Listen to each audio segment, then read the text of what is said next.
Hi, I'm Hal Roberts. This is Bridge City News. Welcome. Here's some of the top stories we've been following. Things got a little heated on Parliament Hill between Prime Minister Justin Trudeau and Tory leader Pierre Poilievre as they discussed unrest within each other's parties. Canada Post is looking over a counter-proposal from the union representing more than 55,000 postal workers. And a town hall event was held in Lethbridge on Wednesday night, where many expressed their concerns of Alberta potentially pulling out of the Canada Pension Plan. Your nation, your province, your southern Alberta. From the heart of Lethbridge, it's Bridge City News with Hal Roberts. Thanks so much for joining us. Prime Minister Justin Trudeau went on the offensive on Parliament Hill, saying Conservative leader Pierre Poilievre is, quote, muzzling his MPs and that his party, the Liberal Party, is the true party of diversity. Poilievre shot back, saying that 20 Liberal MPs within Trudeau's own party no longer even want Trudeau to be the Prime Minister. The leader of the opposition has trouble with the ideas that individuals might have different perspectives, and that might be a good thing for a robust political party like the Liberal Party of Canada and all its partners across the country.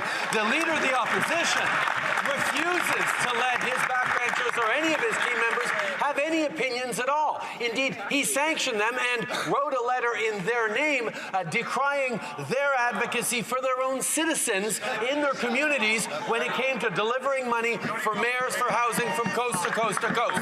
He stands for muzzling his MPs. We stand for diversity. Diversity of opinions, I guess that means the opinion that he should not be Prime Minister. That's the predominant opinion among Liberals across the country. On the front page of the New York Times, you'd think the Foreign Minister would be fighting Trump's tariffs. Instead, she's fighting for her boss's job, where she's described in the headline as a possible successor after she sat down for a photo shoot and made the case. This on top of a Liberal leader in Ontario who's against his quadrupling carbon tax, a Liberal premier in Newfoundland who opposes his job-killing energy cap. Why won't the Prime Minister get the point? His party doesn't want him anymore. Yeah. Wow. Canada Post is looking over counter-proposals submitted by the union representing more than 55,000 postal workers. CUPW sent the government-appointed mediator the new documents, saying it's ready to get federal help again after Ottawa paused the mediation last week. It comes as the Canada-wide strike affecting mail and package deliveries hits the 3-week mark. A new report says food prices will be going up yet again next year. According to Canada's Food Price Report, the average family grocery bill will increase by another $800 in 2025, or between 3 to 5%. That means a family of 4 can expect an annual food bill of close to $17,000 per year. Researchers expect commodities such as olive oil will drop, but other popular items such as beef, citrus, cocoa, and coffee will remain high. Beef prices have increased by 9.2% from 2023 to this year. According to Stuart Smith, agriculture professor from the University of Saskatchewan, the Canadian beef herd is the smallest it's been since the 1980s. The federal report also noted that just over 47% of Canadians choose food primarily for affordability, while around 25% choose it for nutrition. As you've heard on Bridge City News, the Trudeau government will be implementing a GST break for 2 months beginning on December the 14th. Ottawa says prepared foods, snacks, children's clothing and footwear will be exempt. Also children's toys, books, newspapers, and even Christmas trees. But many items, however, will still have the GST attached to them.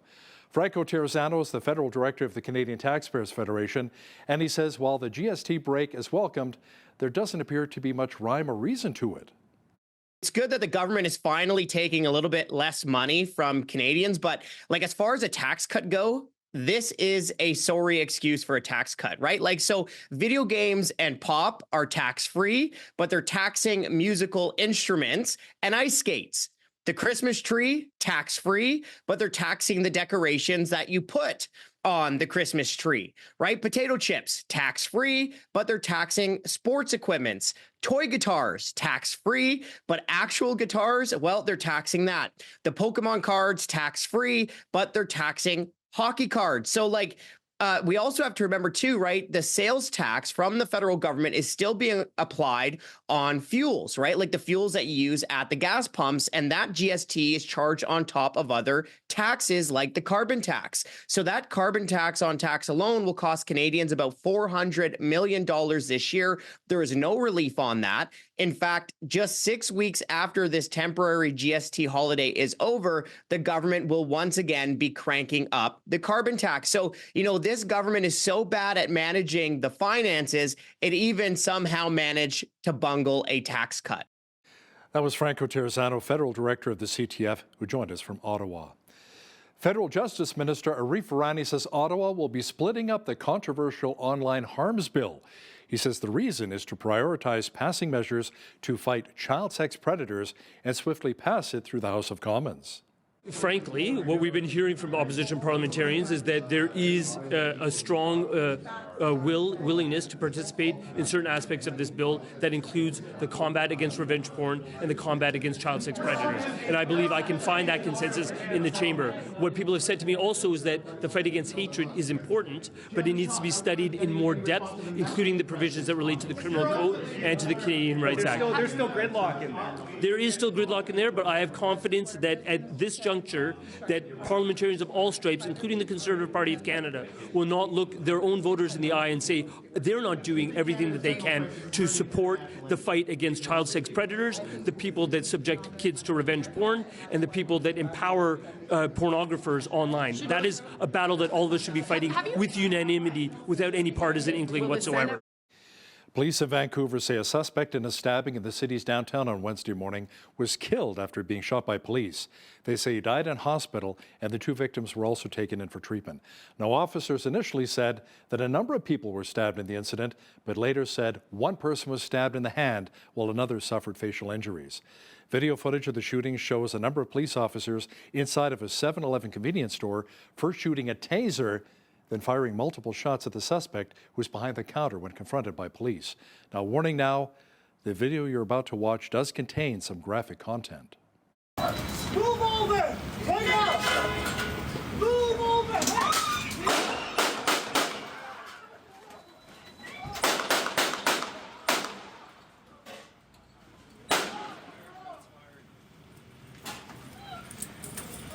Are you okay? Are you okay? Are you okay?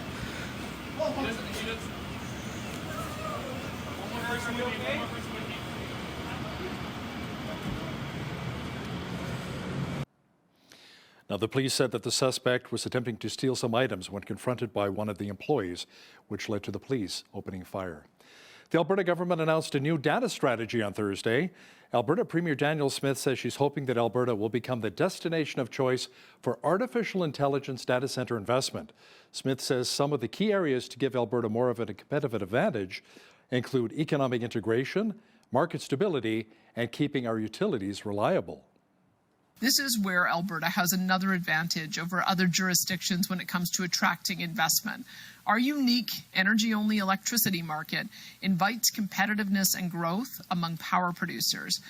But first, I want to assure you that even as we welcome the investment these centres will bring, our first priority will always be Albertans.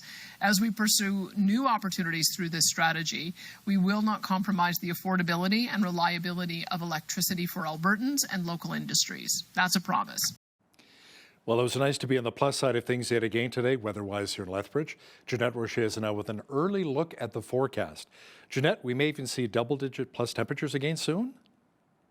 Yeah, double digits once we get into the weekend, particularly on a Saturday. But Friday should be a pretty decent day as well, as we're seeing temperatures rise above average for this time of year. So seeing that high of 7 degrees on Friday, sunny as well as windy, because you can't have one without the other, of course. So we're going to be expecting southwesterly winds in the morning, gusting to 50 kilometers per hour, and then expect that to shift to a westerly wind, gusting up to 70 kilometers per hour. Possibly even 80. So it's going to be a windy but sunny one, and temperatures above average. So not too bad. I'll be back later in the show to give you that 7-day forecast. Great, thanks so much. A number of tsunami warnings were issued earlier on Thursday for parts of California and Oregon following a 7.0 magnitude earthquake which rocked Northern California on Thursday. The quake was reported at 10:44 a.m. local time and originated near the historic town of Ferndale. It was also felt in San Francisco, which is more than 418 kilometers away. Tens of thousands of people felt the shaking. Police in Berkeley, California issued evacuation orders for parts of the city. Fortunately, so far, there have been no reports of any injuries or deaths. Emergency officials say no immediate damage reports were made available, and the impact should be relatively localized. Now, the folks with the U.S. Geological Survey says there's a 34% chance of another quake hitting the area again next week. You know, many in Lethbridge got a chance to voice their concerns about the possibility of a move to a provincial pension plan at a town hall meeting on Wednesday night. It was hosted by Public Interest Alberta at the Southern Alberta Ethnic Association. The focus was on the feasibility of switching from a Canada pension plan to an Alberta-made plan. Many attendees were very critical of the idea, arguing that their money should not be handled by the UCP in any way. I mean, this is an awesome opportunity. This is a wonderful opportunity for people of Lethbridge to send a message to the UCP government. There's a by-election happening right now. There's a lot of people who are concerned about their pensions and about their CPP in particular. And so we've been hearing from people from Lethbridge for weeks now saying, we want to have a conversation about the CPP and make sure that Danielle Smith keeps her hands off of it. This by-election should be an informal referendum on the CPP and keeping in the CPP. It shouldn't be about anything else. There's a lot of uncertainty right now about what will happen with an Alberta pension plan and what the benefits will be for people who've been paying into the Canada pension plan for years and decades. So many of us want to make sure that our benefits are going to be safe, going to be assured, and that we won't lose benefits under the plan. So anything that happens with an Alberta plan that destabilizes a Canada pension plan could be an issue for all Canadians. Alberta government officials say they're still studying the idea of what it may look like if Alberta actually did pull out of the Canada pension plan for an Alberta-made plan. Many studies show that receiving diabetes education is an important part of diabetes care. As we hear in this next report from BCN's Naveen Day, a Lethbridge pharmacist recently received national recognition for his work helping those who battle this chronic disease. For diabetics, having a knowledgeable and talented diabetes educator makes managing the disease much easier. And one of the nation's top educators for diabetes lives right here in Lethbridge, and he has the hardware to prove it. Rick Siemens was recently recognized as Canada's 2024 Diabetes Educator of the Year. He says he felt honored when so many industry colleagues came forward to nominate him. Over the years that I've been doing this for a while, you get to know other colleagues in the diabetes world, and so I was kind of shocked about a couple of them took it out of their busy schedules to nominate me, and some endocrinologists and physicians wrote really nice letters of support. And you know, then when I went to get the award in Halifax here just recently, standing in front of your peers, you kind of realize all the hard work you put in pays off sometimes, and you feel a little sheepish that you're accepting the award because you know how great they are. But you know, part of this award is about being an educator, is about learning how much more you have to do to get better every day. The award is not only a win for Siemens, but also a win for diabetics in the Lethbridge area.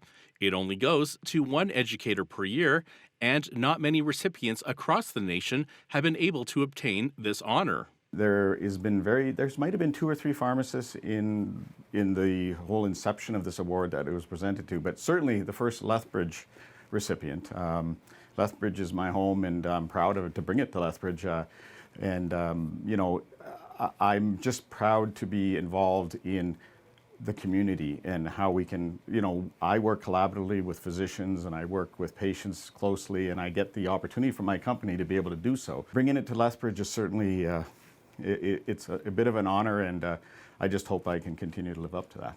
According to a 2023 report from the Public Health Agency of Canada, early detection and optimal management are crucial to reduce the risk of complications, including heart disease, diabetic ketoacidosis, foot ulcers, and lower limb amputations, as well as eye, kidney, and nerve damage. For Bridge City News, I'm Naveen Day. Very cool. Congratulations, Mr. Siemens. Well, 3 players from Lethbridge Hurricanes are also celebrating as they were named to World Junior Hockey rosters, including recently acquired Braden Yeager, who is returning to Team Canada for the 2nd time. Leo Brayard of Switzerland and Wojtek Port of the Czech Republic are also on their way to Ottawa for the tournament, which begins on Boxing Day. They all shared their excitement in representing their countries while facing off against each other.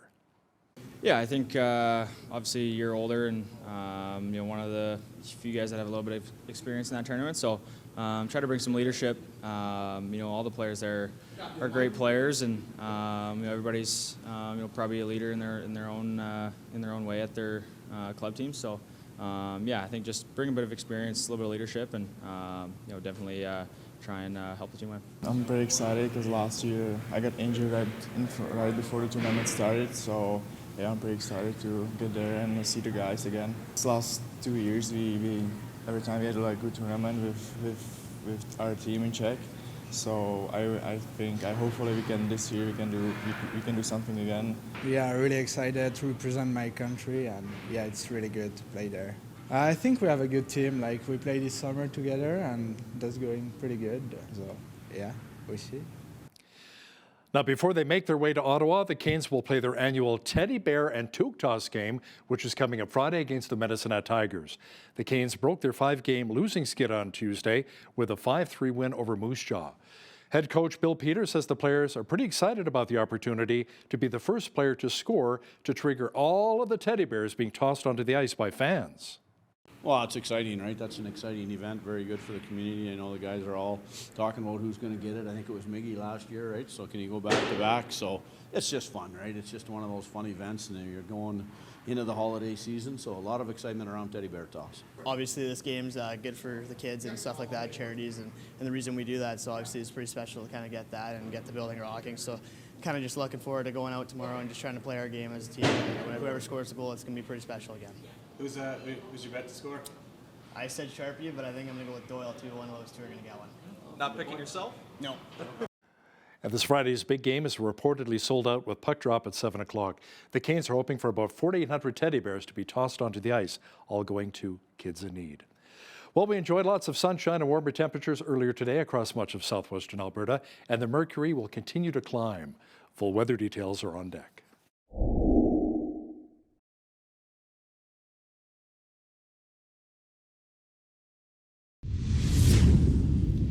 Well, Jeanette Roche is here now with a complete look at our weather forecast.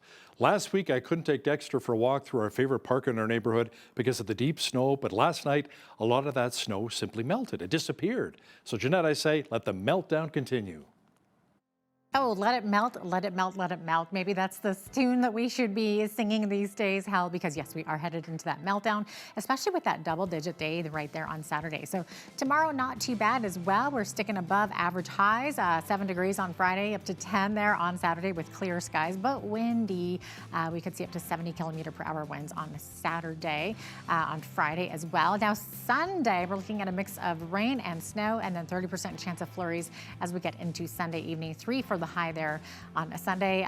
Monday, we're going to, drop down into that minus again, -1 for the high on Monday, and then back up to pluses. So 4 on Tuesday and 7 degrees on Wednesday. Not a bad way to end that 7-day forecast. An average high for this time of year, 1 degree, average low, -11. 19 was the record high in Lethbridge on this day. That happened back in 1939, and in 1950, it was a chilly -32 degrees today. Sun rose this morning at 8:13, sunset this afternoon at 4:32 p.m., giving us 8 hours, 19 minutes of daylight, 1 minute shorter than yesterday. Okay, on the west coast tomorrow, mainly cloudy skies in Victoria, high of 10, also 10 in Vancouver, with rain showers ending in the afternoon. Lots of sunshine across the prairies tomorrow. Edmonton sitting at 5, Calgary coming in at 6 degrees, and then same thing in Saskatchewan. We're seeing mainly sunny skies in both Saskatoon and Regina, but with some fog patches dissipating in the morning. 1 for the high there in Saskatoon, 0 in Regina, -7 the expected high tomorrow in Winnipeg. Winnipeg seeing a mix of sun and cloud. Could see also a 30% chance of flurries by the evening time. Also Toronto seeing that 30% chance of flurries, -2 for the high, -7 in Ottawa, and -6 for the high in Montreal with clear skies. Also fairly windy conditions through the central part of the country. Those cities looking at 50 and 60K winds. And then in the Maritimes, totally different stories. We're seeing wind and we're seeing more precipitation, particularly as we get further out east there. So Fredericton seeing that chance of flurries, -3 for the high, 0 in Halifax with flurries as well. -1 the expected high in Charlottetown there, looking at 70K winds. And St. John's under a wind warning That's in effect tonight through noon on Friday, and they're looking at winds up to 120 kilometers per hour along certain parts of the coast there, and 7 for the high. Also very heavy rains there, I should mention as well, 20 to 30 millimeters by Friday noon there. So there you have it. That is your forecast. Customers who pay the lowest fare on Air Canada flights will soon not be allowed to bring carry-on bags on board. Canada's largest airline says beginning January the 3rd, passengers who opt for its basic fare trips within North America and to sunny destinations will have to check duffel bags, rollers, and large backpacks for a fee. The airline also says lower-tier customers will have to pay a fee if they want to change a seat assigned to them at check-in. That policy was implemented earlier this year before being suspended just 2 days later following traveler backlash. A $1 billion lithium-ion battery cell production plant that was planned for Maple Ridge, British Columbia, has been shelved. Parent company Taiwan Cement Corporation announced the construction of the Canadian plant with much fanfare last year. Prime Minister Justin Trudeau and BC Premier David Eby promised a combined $284 million in government funding. The Taiwan Cement Company Chair Nelson Chang, however, says construction has stopped in order to focus on Taiwanese production and efficiency. He says it will be in step with other battery makers suspending similar projects across North America. The Office of Federal Innovation Minister François-Philippe Champagne notes none of Ottawa's pledged funds had been dispersed. Now here's a look at today's markets. The TSX was up 38 points on the day to finish at 25,680. The Dow was down 248 points to 44,765. The S&P 500 was down 11 on the day to 6,075, and the Nasdaq was down 34 points to 19,700. West Texas Intermediate Oil was down $1.13 to $68.41 US per barrel. Natural gas was up a cent to $3.08 US. Gold was up $17.89 on the day to $26.31.87 US an ounce, and silver was up 4 cents to $31.33 US an ounce. Feed wheat is at $8.41 per bushel, barley's at $6.58, canola's at $13.33, and corn is at $7.72 per bushel. Live cattle were down $1.13 to $187.35. Feeder cattle January contract was down $2.03 to $254.93, and lean hogs were down 8 cents to $82.43. The Canadian dollar was up slightly over the past 24 hours to 71.30 US.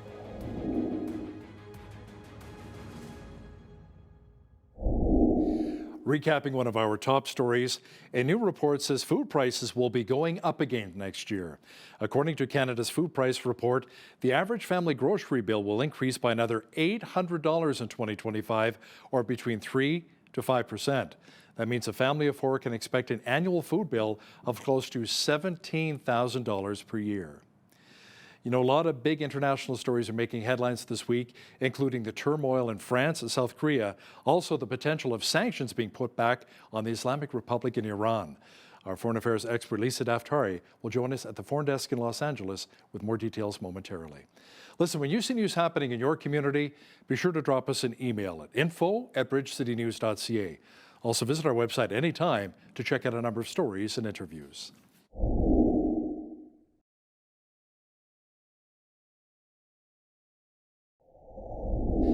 You know, something that's created a lot of water cooler chat here in Canada is when U.S. President-elect Donald Trump made reference to Canada becoming the 51st state of the United States and Justin Trudeau could become the governor. Trump was, of course, making reference to if Canada can't handle the potential 25% tariffs, then maybe it's time to join the USA. Well, to chat about this in more detail is U.S. political reporter and host of the Foreign Desk, Lisa Daftari, who joins us once again from Los Angeles. Lisa, I mean, we all know that Trump was just kidding around, but it does give me pause to think, you know, if that happened, that could open the door for many Canadians, including myself, in about 10 years to maybe retire to Hawaii or maybe even Florida, which is a little more affordable. I like how you're thinking. What are the silver linings of this offer, and would it ever happen? I'd love to know your thoughts on having a Governor Trudeau and an American state of Canada. You know, this is obviously all tongue-in-cheek, and it really stands to say that the deterrence is working. The fact that Trudeau would even talk to Trump, the fact that he even would be fearful of tariffs and therefore want to compromise or at least work together with the United States to not only stop the tariffs from coming in, but also to make our borders safe. That is the goal. And how both you and I know that if Trudeau plays along and really fortifies the border between the United States and Canada, we're both going to win, right? And you might get your retirement in Hawaii and you might not, but you want to live safely between now and then. And you have a long time to go. We hope you don't retire anytime soon. But the point being, Mexico, Canada have come to the table. We see the Iran regime, shaking in their boots. The deterrence is already working, and he's not yet in office. So it just goes to show that foreign policy across the board, how we deal with our friends, our enemies, our neighbors, it really matters. And the posture that the United States will take under a president-elect Trump is very different than the last 4 years that we've had. And that strength, that leadership and that strength will really benefit everyone. And I know it'll benefit Canada as well. And many government officials here in Canada have already said that we're going to be beefing up the borders with more RCMP officers, so it is coming, definitely. Lisa, the country of France is in political turmoil after the French Prime Minister was removed in a non-confidence vote. That's pretty incredible if you think about it here. Now, with PM Michel Barnier and his cabinet being forced to step down, Lisa, that will make things pretty tough for French President Emmanuel Macron.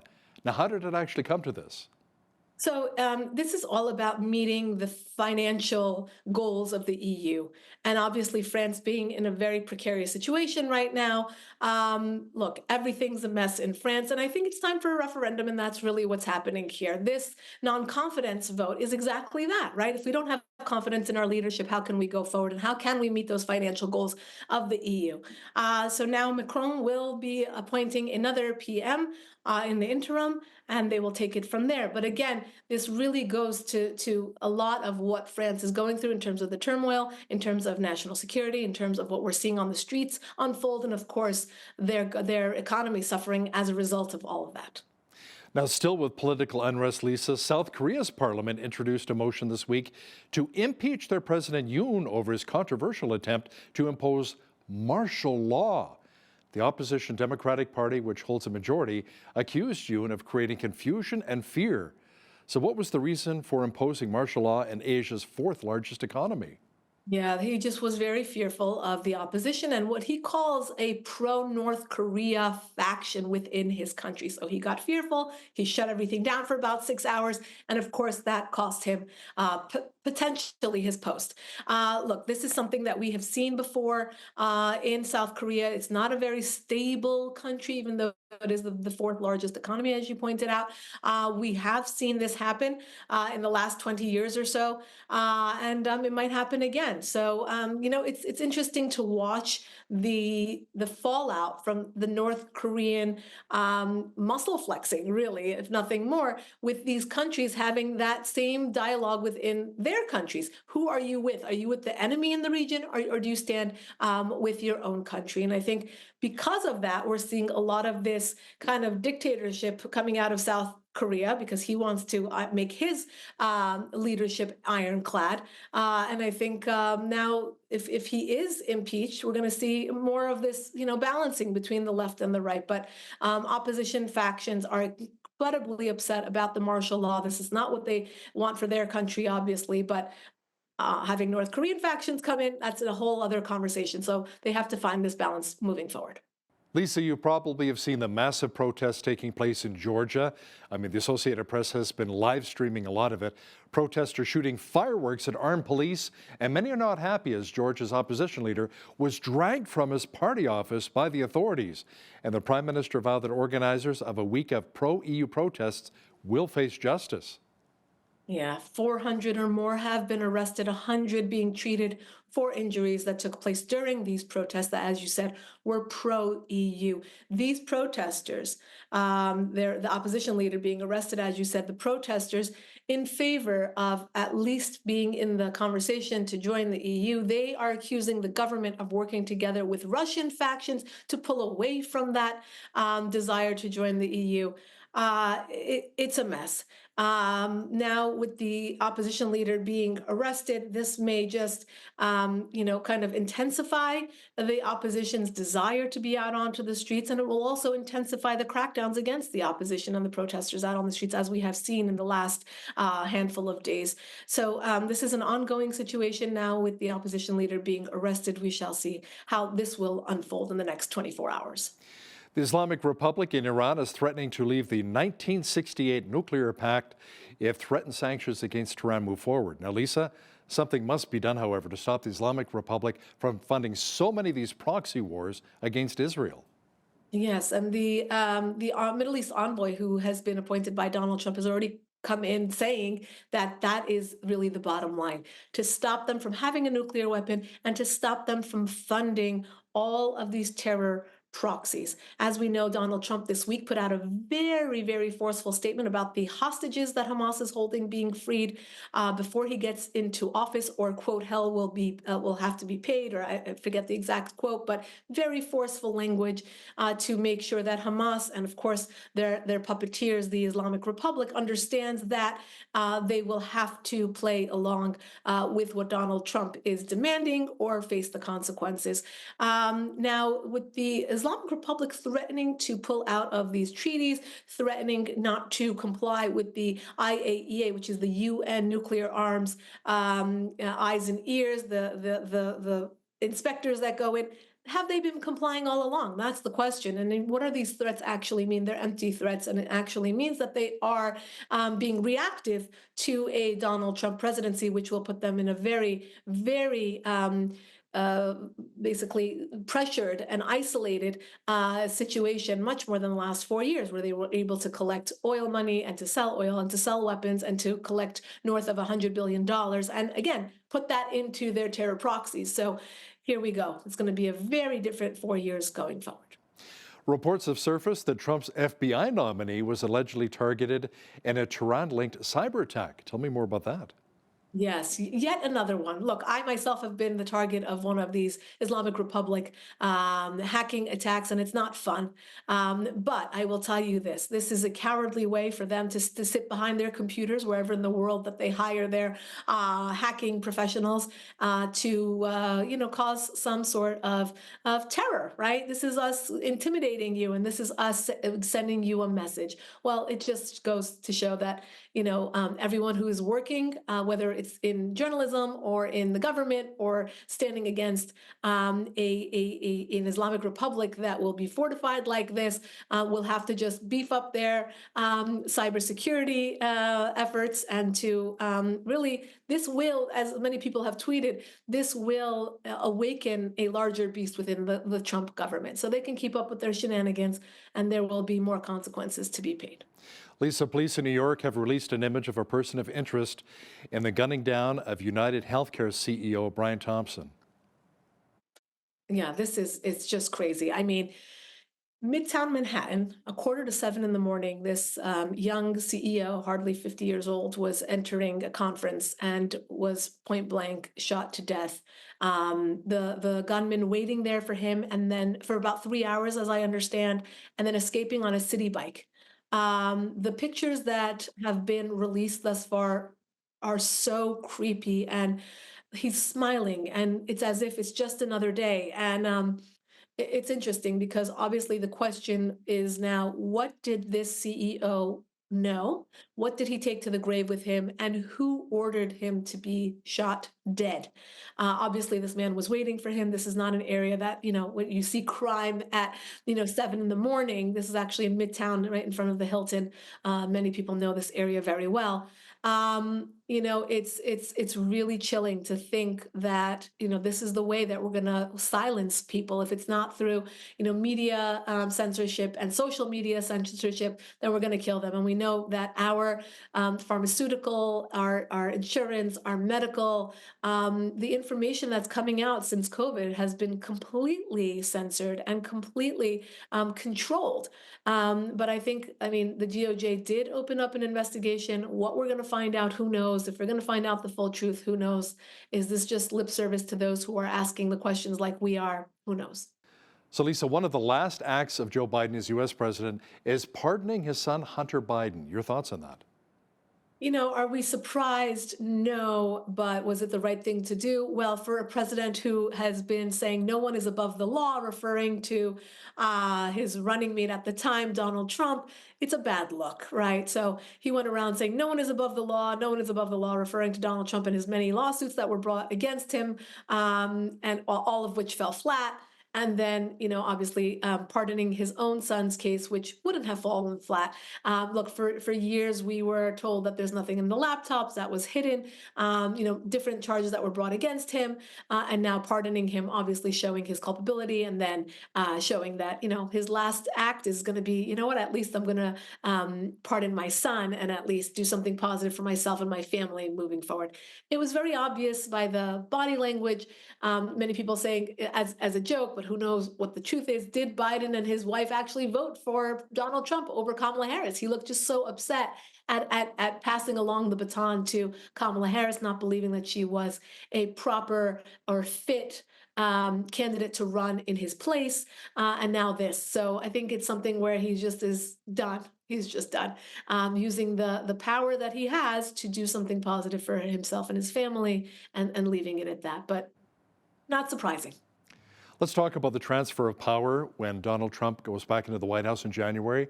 How smooth do you think that transition will really be between Biden and U.S. President-elect Donald Trump?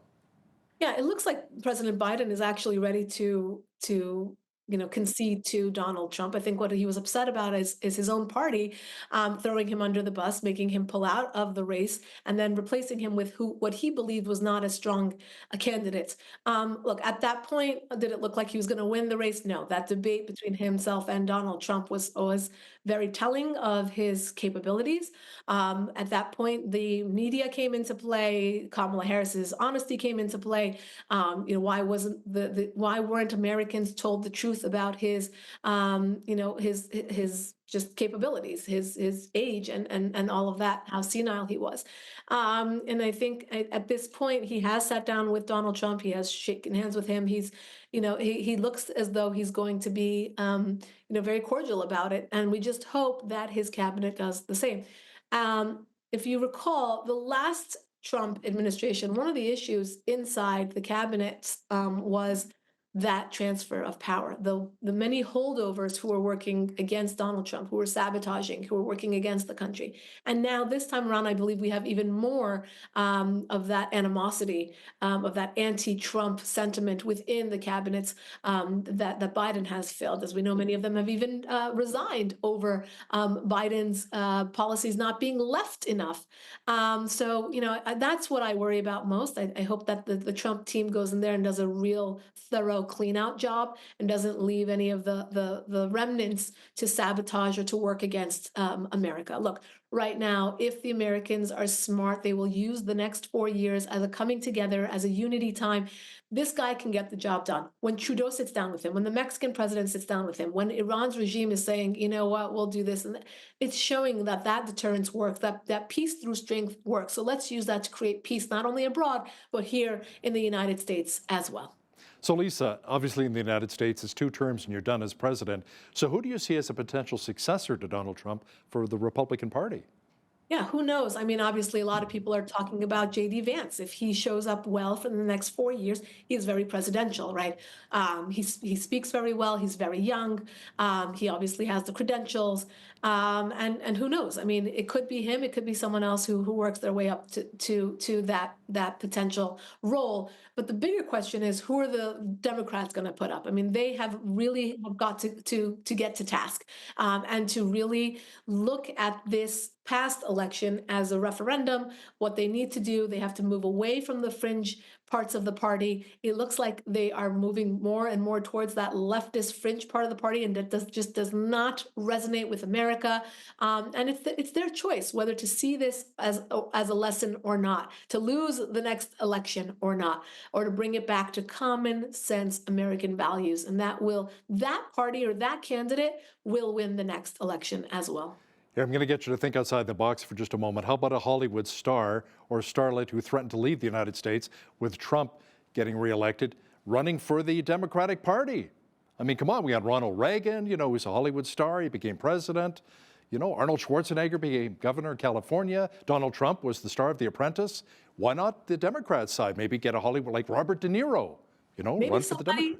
yeah, or maybe somebody who threatened to escape to Canada. Canada now becomes the 51st state. We can have someone from Canada now run for president. So it all worked out. Look, it would make sense to have candidates now come from outside the box. I think Americans resonate with that. We want to kind of have an after party type of government now where people are not beholden to their political party, but have actual good ideas. We saw Vivek, who came from outside. You know, we saw Elon Musk now join the government because he has good ideas. He's an ideas guy. It doesn't matter what party he belongs to. He's an ideas guy.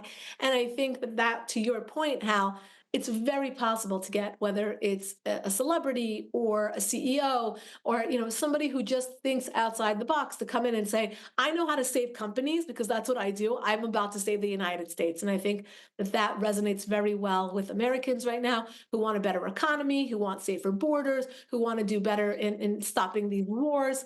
I think that's where we are headed, rather than somebody who's had tunnel vision for the last 20 years working in government and just really you know, buckling down on what happens in Washington, D.C. and not understanding what people in Alabama or Texas or New York or wherever else are dealing with. So we shall see.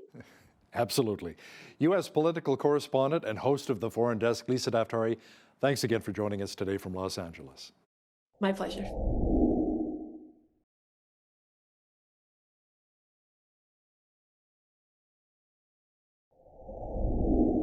Albertans should be able to feel safe in their homes and communities, whether they live in a big city or a rural area.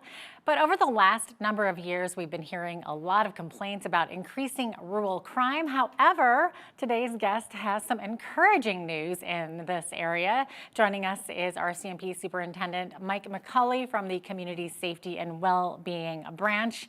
Welcome to Bridge City News, Mike. Great to have you on today.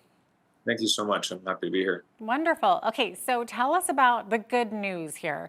Apparently, rural crime in most of southern Alberta has actually decreased since 2023. Yeah, it's I looked at the numbers again. It's funny because in my branch, I'm in charge of crime reduction, and we focus more on offenders. We focus more on the root causes of crime versus the numbers. Of course, the numbers are important. They do tell a story, but there's so little we can control about that. But it is extremely positive to hear that many of the main drivers of crime in rural Alberta and especially in southern Alberta have decreased. Break and enters are down 18% over the same period of last year. Theft of motor vehicles are down around 22%, and theft of over 5,000 down around 17%. So those are very encouraging numbers. That is really encouraging. I know, like, I was looking at some stats as well from what you guys, RCMP, are saying. So from January to March, it looks like compared to the same period last year, there have been even like fewer person crime offenses, person against person, I guess that is, 76 less, 213 fewer property crimes, and 373 less total criminal code offenses. And like you said, break and enters dropped 18.4% in vehicles. So what do you think is leading to this wonderful news that it's kind of, we're seeing this significant decrease? Yeah, so there's a few things I'll speak to. It's to be completely blunt, there's not a lot we can do to control the numbers. We you know, there's work we can do to, again, we tackle the root causes of crime, we tackle the root causes of victimization, and I think, and I'll share some of that. And all we can do is do the best we can in those areas and to provide the most programming to help Albertans and to try and counteract this. But I can tell you that in the last 5 years, there's actually been around 33% drop in those key property crime areas in southern Alberta, which is massive. And in 2020, they created the position I'm in now. I wasn't the original member in that position, but they created the crime reduction strategy portion of policing in Alberta, and they really put a focus on rural crime and a focus on tackling those root causes. And we saw a major decrease that first year and a half, and then it leveled off a little bit, and two years ago, we created the Community Safety Wellbeing Branch, which is an even more enhanced, robust strategy when it comes to tackling these issues. And we're starting to see the benefits of that. I will give a lot of credit to the frontline members, because the hardworking frontline members, if they're not there to do the policing, none of this matters. None of the programming we can create from a headquarters perspective and a strategy perspective works without those hardworking, dedicated frontline members and our community partners that embrace it. Yeah, exactly. Now, is this the first significant decrease that we've seen in Southern Alberta rural crime in several years, or has it been sort of declining for some time now, or do you really attribute it to sort of what you guys are doing, just the difference that's made? Well, I'd like to take some credit. Of course. In the provincial RCMP realm, again, it's been a big focus for the last 5 years, and we have seen the gains in the last 5 years. But it is very promising. These specific stats that brought us here today, it's very promising, and we're going to hopefully continue that trend. The biggest shift we've had, especially in the last, I'll say, year and a half, is again to develop stronger partnerships. We have partnerships with nonprofit agencies. We have partnerships with community groups. We have partnerships with AHS to tackle drug addiction, to tackle mental health, and to really, again, focus on the root causes. Because what we found is that it's all fine. Yes, police have a role to arrest people that commit crimes, and we're happy to do that, and we do it well.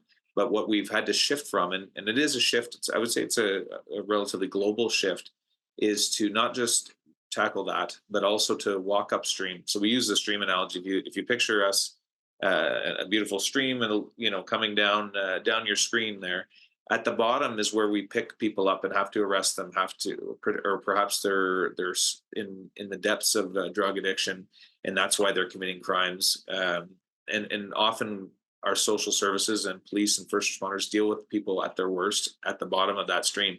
What we've tried to do is, how about we walk upstream and find out why they're falling in and ending up in that sad state of affairs at the end of that cesspool, and try and work on some of those reasons before we get there. And I think there's been some good success. That sounds really practical too. Yeah, well, yeah. I mean, it's one of those things. It's when you start doing it, it's yeah, of course, I can keep the cycle going and arresting, and the person gets back on the streets. And if we don't give them support and services for, again, addiction is a big driver of crime. If we don't try and partner and find the most, as you said, common sense and realistic solutions for these folks to break that cycle, then we're just going to be keeping the same methods going, and it's probably not going to have any success. Yeah, revolving door for sure. I would imagine that one of the challenges for policing is the huge geographical areas that RCMP have to cover. And, of course, slow response times sometimes can come along with that. So would more officers obviously would be helpful, right? But that normally isn't it's not usually in the budget, right? For government budget to increase the fleet. So have we seen any increases in the number of officers in rural areas or not? Yeah, so with in recent years, there's a thing, and I won't bore you with the details, but called the police funding model. So in smaller communities have had to change their funding structure to pay and contribute towards policing. And what that's done is it's given us, an increase in resources. There has been, over the last 4 years, there has been an increase. It's not as simple as putting a police officer on every corner. That just doesn't work, to be honest. It's about coming up with an overall strategy to increase numbers where they are needed 100% in the front lines, but also to come up with supports and different strategies. So I'll give an example is the crime reduction units that exist. So Southern Alberta and every other RCMP district has a crime reduction unit where their focus is on the highest, the criminals that create the most amount of harm for their communities. And having a team like that, what we've found is you take the top, say 10, or in our case, we deal with the top 100 offenders in the province. And of course, there are some in Southern Alberta. If we focus our energy on those folks it can actually reduce crime a great deal, because it's not just catching someone who's maybe stealing a loaf of bread.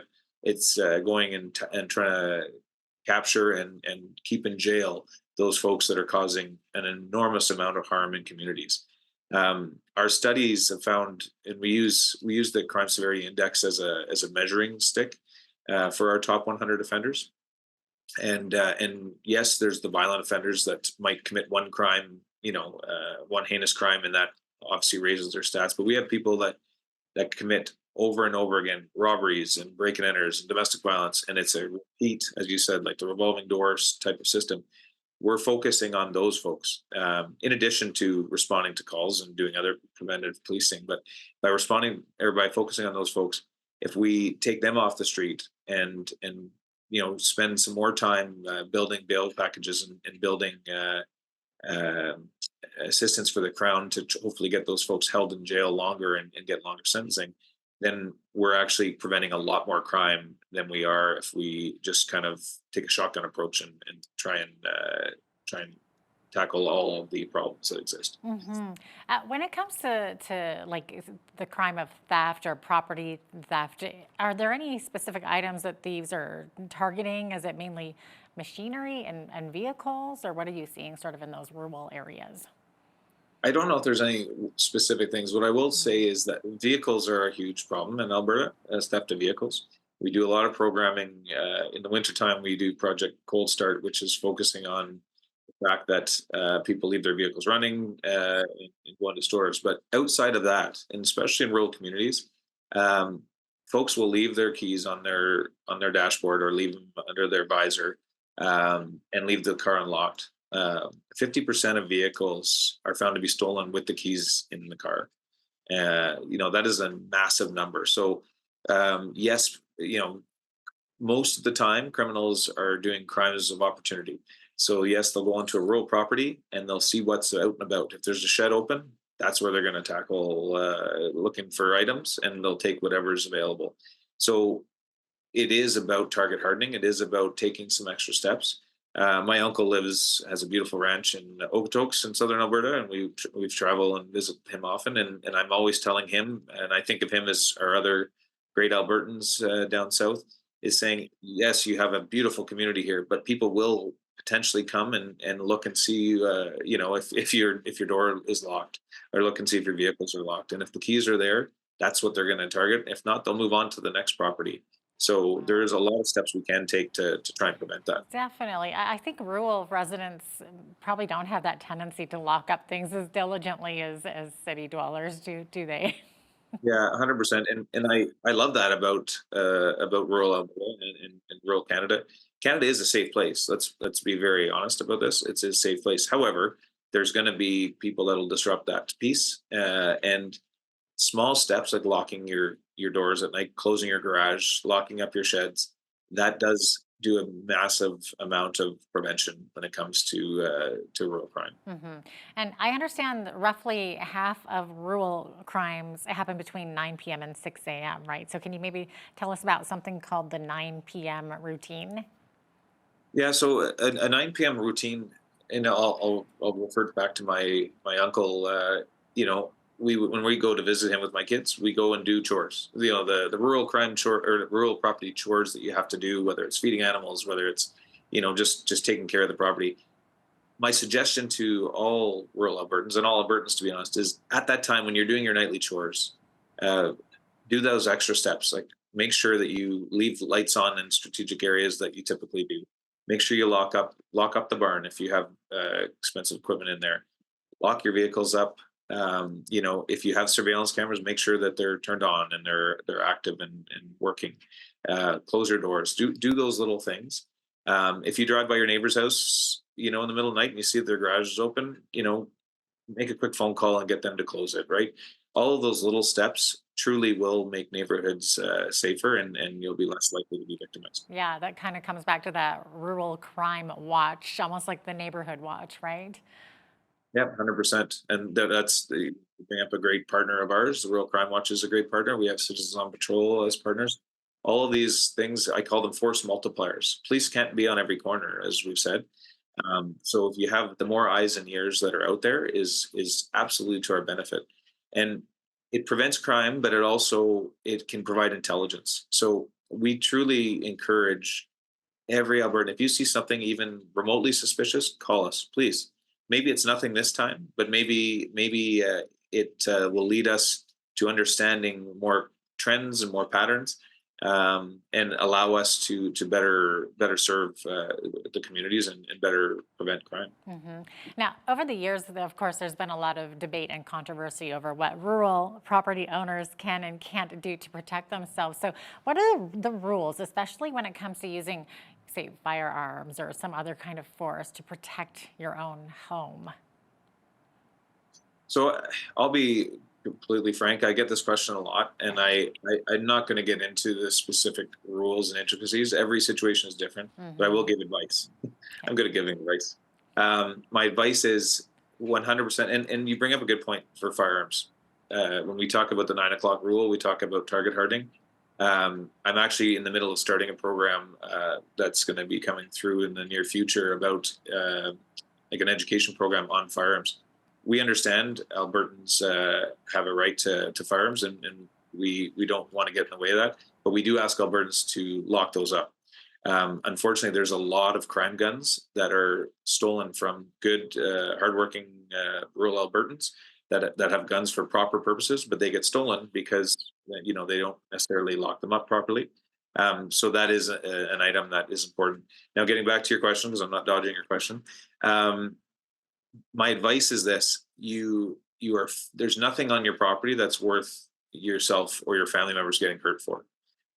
There's just not. So, if you have an option to flee, if you have an option to get out of any situation, whether that's on a rural property, whether that's on a city property, whether that's in a storefront where you are observing crime, leave the crime fighting to the professionals. We're trained. We have proper tools. And that's just that. At the end of the day, I can't get into specifics. There's so much nuance to what could get you in trouble or not get in trouble. But I'll say there's very few chances that you won't have to escape. And the fight or flight when it comes to a criminal on your property, it should be flight. You should be trying to get out of there with your family and loved ones as safely as possible, and avoid any confrontation with any people that are on your property for legal purposes. All right. Well, great advice there. Thanks so much for being with us today, Mike. Looks like we're out of time, but appreciate having you on today. Well, thank you very much. Absolutely. Mike McCauley is the superintendent with the Alberta RCMP Community Safety and Wellbeing Branch. I'm Jeanette Roche on behalf of all of us here at Bridge City News. Thanks for watching.